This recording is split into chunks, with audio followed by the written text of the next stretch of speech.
এই তো গ্রামের সবাই প্রায় এসে গেছে দেখছি।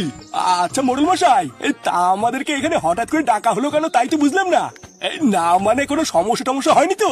আরে না গো নান্টু, আজকে তো আমি তোমাদের এখানে ডাকি নাই।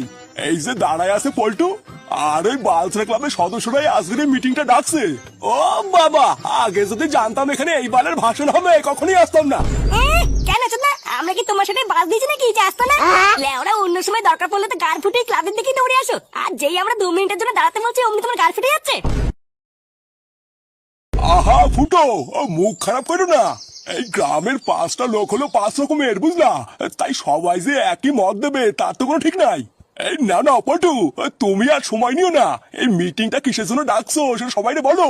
হ্যাঁ, তো তোমাদের সবাইকে এখানে যে কারণে ডাকা হয়েছে তোমরা সবাই মন দিয়ে শোনো। আমাদের এই ভাতারমারি গ্রামে এমন কোনো স্কুল নেই যেখানে গরিব বাচ্চারা বিনা পয়সায় পড়াশোনা করতে পারে।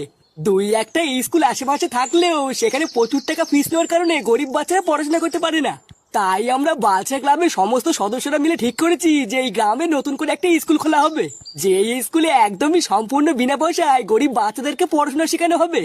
এখন একটা স্কুল করতে গেলে অনেক টাকারই প্রয়োজন, তাই তোমাদের সকলের সহযোগিতা লাগবে। এবার আমার কথাটা হলো, গ্রামের সকলে মিলে তোমরা যদি আমাদেরকে কিছু কিছু করে চাঁদা দাও তাহলে আমরা খুব সহজেই স্কুলটা করতে পারবো। বাহ, এটা তো খুবই ভালো উদ্যোগ।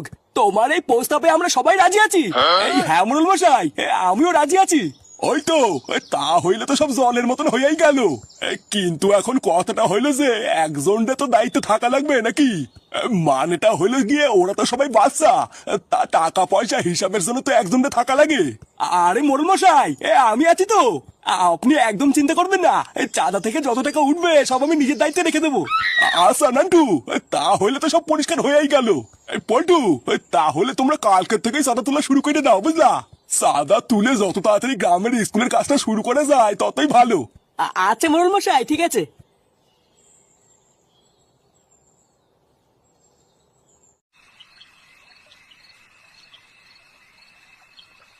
কালকে সকাল থেকেই তোরা চাঁদা কাটতে বেরিয়ে যাবি, বুঝলি?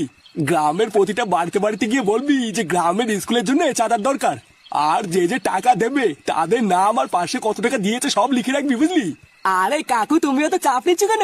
আমি তো আছি নাকি? আমি নিজে দায়িত্ব করে দাঁড়িয়ে থেকে সব করব, তুমি একদম চিন্তা করো না। আচ্ছা পটুদা, গ্রামের মানুষ আমাদের কথা শুনে চাঁদা দেবে তো? বাড়া দেবে না মানে? আমি আছি তো নাকি? লেওরা যে দেবে না তার ঘরে ঢুকে সেটাই হুড়কো গুঁজে দেবো। শোরের বাচ্চাগুলো তোরা কি গুন্ডামি করতে যাবি নাকি? হ্যাঁ, এই দেখ পল্টু, চাঁদা তুলতে কি যেন কোনো ঝামেলা না হয় বলে দিলাম। গ্রামের মোড়ল মশাই অনেক বিশ্বাস করে আমাকে একটা দায়িত্বের কাজ দিয়েছে, আমি কিন্তু এইসব একদম চাই না। আরে না না কাকু, ও তুমি ফুটো কথা বাদ দাও।